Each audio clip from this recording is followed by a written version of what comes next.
ایک خوبصورت گاؤں میں جو ایک بہتے دریا کے کنارے آباد تھا، ارمان نام کا ایک کسان اپنی بیوی آمنہ کے ساتھ رہتا تھا۔ ارمان محنتی ضرور تھا، مگر اس کے دل میں ایک ایسی خواہش تھی جس نے اس کی سوچ کو بدل دیا تھا۔ وہ صرف ایک بیٹا چاہتا تھا۔ اسی وجہ سے وہ اکثر اپنی بیوی سے ناراض رہتا اور ہر وقت یہی دعا کرتا کہ اس کے گھر ایک بیٹا پیدا ہو۔ مگر قسمت کو کچھ اور ہی منظور تھا۔ ایک دن آمنہ نے 2 خوبصورت جڑواں بیٹیوں کو جنم دیا۔ آمنہ کی آنکھوں میں خوشی تھی، مگر ارمان کے چہرے پر مایوسی صاف نظر آ رہی تھی۔ اس نے نہ بیٹیوں کو گود میں لیا نہ خوشی منائی۔ وہ خاموشی سے گھر سے باہر نکل گیا۔ وقت گزرتا گیا۔ آمنہ نے اپنی دونوں بیٹیوں سمیہ اور حورین کو بے پناہ محبت سے پالا۔ وہ ان کے لیے ماں بھی تھی اور باپ بھی۔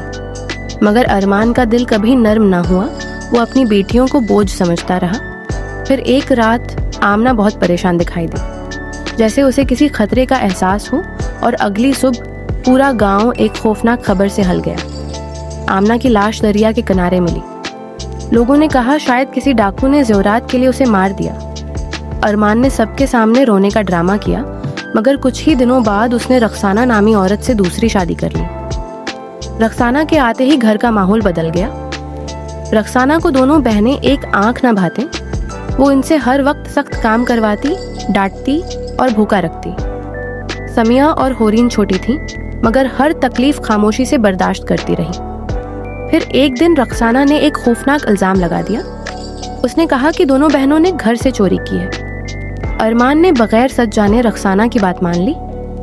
سردیوں کی ایک یک بستہ رات دونوں بچیوں کو گھر سے نکال دیا گیا۔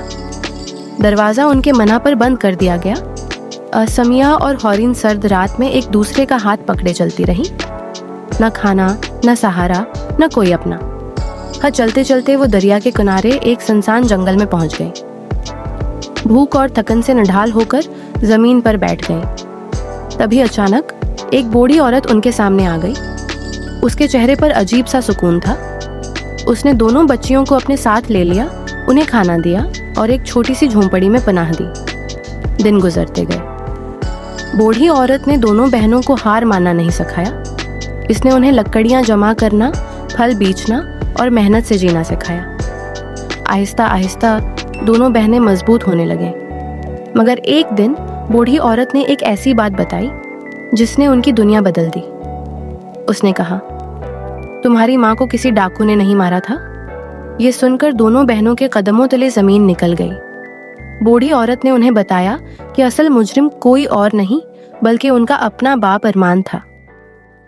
اس نے آمنہ کو راستے سے ہٹا دیا تھا تاکہ وہ اپنی پسند کی عورت کے ساتھ زندگی گزار سکے۔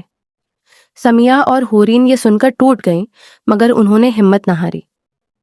انہوں نے انصاف لینے کا فیصلہ کیا۔ جب معاملہ گاؤں کے حاکم تک پہنچا تو تلاشی کے دوران ارمان کے کمرے سے آمنہ کے وہی زیورات برآمد ہو گئے جو اس رات غائب ہوئے تھے۔ تبھی وہ بوڑھی عورت سب کے سامنے آئی اور اچانک ایک عجیب روشنی پھیل گئی۔ وہ کوئی عام عورت نہیں تھی، وہ آمنہ کی روح تھی۔ اس نے سچ سب کے سامنے بیان کر دیا کہ اسی کے شوہر ارمان نے اسے دریا میں دھکا دیا تھا۔ سچ سامنے آتے ہی ارمان اور رخسانہ کو قید کر لیا گیا اور آمنہ کی روح کو آخرکار سکون مل گیا۔ مگر سب سے حیران کن بات یہ تھی، سمیہ اور حورین نے اپنے باپ کے گھر واپس جانے سے انکار کر دیا۔ انہوں نے فیصلہ کیا کہ وہ اسی دریا کے کنارے اپنی محنت سے بنائی ہوئی چھوٹی سی جھونپڑی میں رہیں گی، کیونکہ وہ جان چکی تھیں اصل طاقت دولت میں نہیں بلکہ ہمت، سچائی اور خود پر بھروسہ رکھنے میں ہوتی ہے، اور یہی ان کی نئی زندگی کا آغاز تھا۔ یاد رکھیں، ظلم کچھ وقت کے لیے جیت سکتا ہے، مگر سچ ایک دن ضرور سامنے آتا ہے۔